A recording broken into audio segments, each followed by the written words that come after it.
Yo, what's up, guys? It's the MMA Analyst here to give you my predictions for UFC 153. Let's get right down to it. Anderson Silva versus Stephan Bonnar. Stephan Bonnar is one of the easiest fights Anderson Silva will ever have in his entire career. Stephan Bonnar, he's big, but he's not big for any good reason. He's just big. He can take a beating, but who does he take beatings from? Does he take beatings from guys like Anderson Silva, who know how to strike, or does he take beatings from Stephan Bonnar years ago, or Kyle Kingsbury, who's a wild striker, Igor Prokhyets, who has some power, but you can take him to the ground and the fight's over. Krzysztof Szynski. See, Stephan Bonnar's entire career has been in the bottom tier of 205. We will give you fights that you can maybe win, or we can give you fights that you might even lose. At the end of the day, you're not going anywhere, but we can't put you up against the higher talent, upper echelon of skill level fighters because you can't hang with any of them. So we're going to give you these guys. The UFC, each division is broken off into like 4 sections. You've got the GSPs, the John Fitches, you got those guys. Then you've got the next level below where it's like, all right, the Eric Silvas, those guys. And then maybe those guys can somehow get into here and get a title shot and make it. Then you've got the next level below, like in the heavyweight, you've got all the way up at the top above the camera, you've got Dos Santos and Cain Velasquez and Overeem. Then below them, maybe put Mir up there sometimes. But right around the Mir level is like Mir, Nogueira, the today's Nogueira. And those guys all fight each other. Roy Nelson, all those guys. Then you've got the guys below them. The latest Mitrione, Czech Congo. I think Czech Congo, he's in the middle there. And then you've got like just the out of shape, the tertiaries and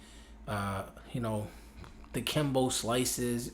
4 different levels. So Stephan Bonnar has been at that somewhere between the absolute lowest level and then the next level up.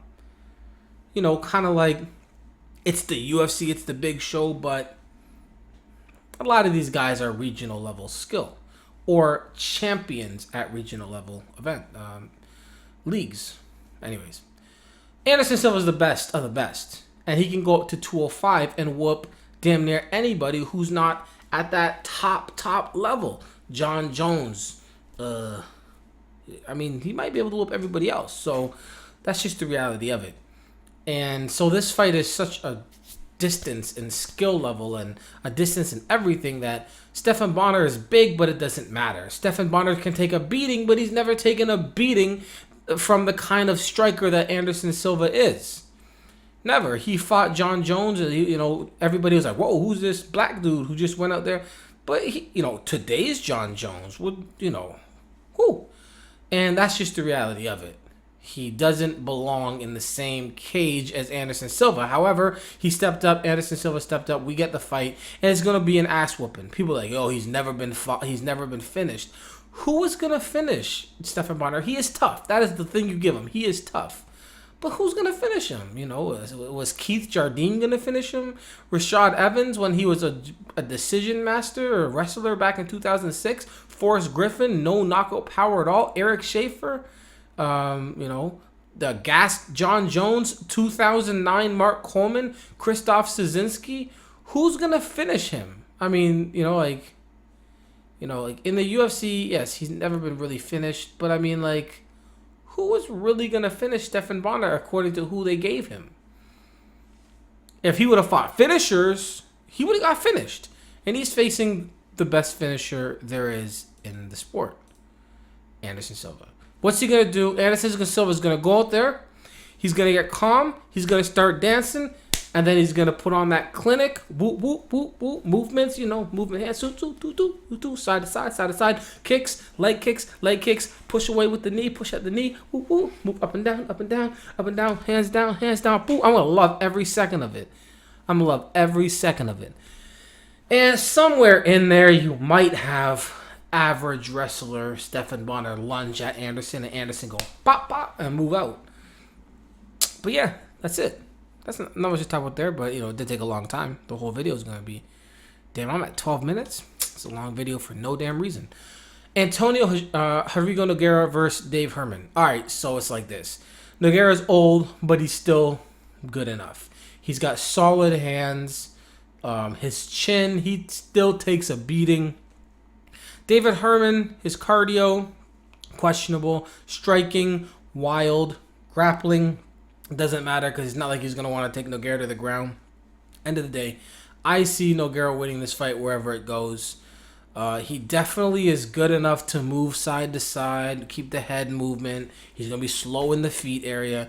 But, I mean, if he pushes Herman up against the cage, you could take him down. If he decides to box with him, he could just beat him on the feet.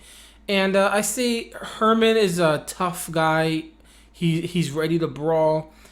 So that could help him out. Whereas, if he gets hurt, he'll have that comeback fight in him, but I don't think he'll be able to come all the way back.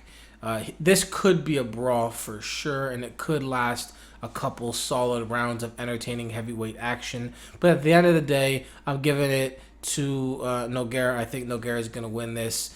He's going to use his hands. He's going to get the fight to the ground somehow, and then he's going to submit Dave Herman. All right, Glover Teixeira versus Fabio Maldonado. All right, so Maldonado, if you can keep this fight alive, a.k.a. not get knocked out, this is a fight of the night, and this could be one of the best fights of the year. This is crazy. Okay, but the problem is Glover Teixeira is really aggressive, lots of heavy power punches. And Fabio Maldonado is really, really calm, cool, and collected. And he's kind of like the heavyweight Nick Diaz, hitting the bodies all the time. Boom, boom, moving to the bodies. And just real calm. One hell of a chin. But the thing is, again, like I said, if Teixeira is out there throwing those haymakers, them old school shoot-to-box style, just beat your face to the back of your head, then Maldonado's going to be in trouble really quick, and I don't see him being able to get out of this fight without waking up first. And that's what I see happening. I see the fight being really entertaining all the way up until the point where Teixeira really cracks Maldonado, and then at that point, Maldonado's going to be in a lot of trouble. Maldonado's never lost by TKO. This damn well will likely be the first time it happens. He's just going to take a certain amount of punches and damage to the point where his brain's like, man, I've been through a lot before, but I had never been through this type of damage and beatdown. And that's what's going to happen. If Maldonado surprises us, then what happens is Maldonado's strikes actually get to Teixeira first. It's not like he's a soft puncher. He's not. He's a heavyweight. He's powerful, but he's really calm. So that calmness is going to probably keep the door open for Teixeira to just rush in and just be crazy. So I've got Teixeira winning a second round knockout. John Fitch versus Eric Silva. It's simple. Eric Silva doesn't want this fight to go to the ground. He's decent on the ground, but John Fitch is not going to get submitted from the top. And John Fitch wants to take this fight to the ground because if he doesn't, he's going to get knocked out again. I think John Fitch is definitely still able to take the fight to the ground against anybody he wants, as long as he doesn't get knocked out in 8 seconds, or unless he's fighting George St. Pierre. He's not. He's fighting Eric Silva. So if Eric Silva can actually stuff takedowns here and win this fight, I mean, even if he just comes out, stuffs one takedown and knocks him out, I mean, that says a lot. But if he actually stuffs multiple takedowns, crazy. That would be a ridiculous feat. A lot of people think he's going to be able to do a lot of damage because of what he did to Charlie Brenneman. The difference between Charlie Brenneman and John Fitch is great.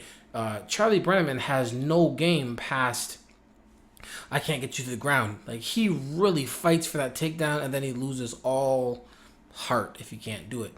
And he's just such a one-dimensional fighter that it's ridiculous. Like, one-dimensional fighters look at him like, whoa, you need to diversify your game. So anyways, what happened in the Charlie Brenneman fight showed me that Eric Silva has enough to stop somebody like Charlie Brenneman. I don't believe he has what it takes to stop John Fitch. If he has what it takes to stop John Fitch, and if he manages to do it multiple times and really put a beat down, then we've got a new, somebody to seriously consider a contender at this weight class. But I don't think it's going to happen. I think John Fitch is too powerful a wrestler, too aggressive, too grimy a fighter to go out there and not get those takedowns and get the win.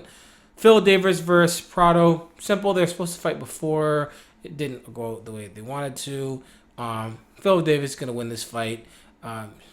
Wrestling. That's pretty much it. He's going to wrestle him, take him down, and not get submitted. And it's going to be a pretty boring fight. So, there you go. Damian Maia versus Rick Story. Damian Maia needs to use that potential size and strength advantage that he now may have again at 170. And, as long as, I think Damian Maia against a Rick Story of the 185 division, probably Damian Maia will lose. But against the Rick Story at the 170 division, I think Damian Maia can use, use that size, use his jiu-jitsu, use his wrestling, and get this win. He doesn't really need to go out there striking and all type of craziness. Rick Story's wrestling's okay, so please, Damian Maia, I don't want to see... Don't open up UFC 153 swinging and throwing kicks, all right? Just get the fight to the ground. Do what you do, please. When is the last time that you actually, submitted somebody? What was that? Good Lord. So you get, submission of the night, 4 out of 5 fights, and then you just can't submit anybody else. Now, yeah, you're fighting Dan Miller, Anderson Silva, Nate Marquardt, Kendall Grove. You could have submitted Kendall Grove now. Come on. Mark Munoz, Santiago. You beat him, but come on now. Chris Weidman, Dong Hyun Kim. Okay, so it's not as easy as, submitting Chael Sonnen or, Ed Herman. I'm just saying, y'all, please get out there and do what you do or what you used to do, because Decision Damia is not exciting. Out of his since 2010, 1, 2, 3, 4, 5, 6, 7 have gone to decision. Stop that. All right, undercard. Who do we got? I've got Marcelo, Luis Kane, Sergio Moraes, Diego Brandao, Gleison Tebow, and Hani Bezea. So there you go. Hope I didn't say that too fast. If I did, rewind it, press pause. All right, y'all. It's going to be a good card, though. If they're in Brazil, they've got enough talent. The crowd is crazy. So 153 is going to be an amazing card. The only fight that... Actually, sorry. John Fitch versus Silva might be whack. Phil Davis versus Prado will be whack. Damian Maia versus Rick Story most likely will be whack. But Maldonado versus Teixeira is going to be amazing. Herman versus Nogueira is going to be awesome. And Anderson Silva against anybody is going to be crazy. And Stephan Bonnar is going to put up enough of a fight to get beat up long enough for everybody to be happy. The undercard looks pretty good too. MMA, it's important. Peace.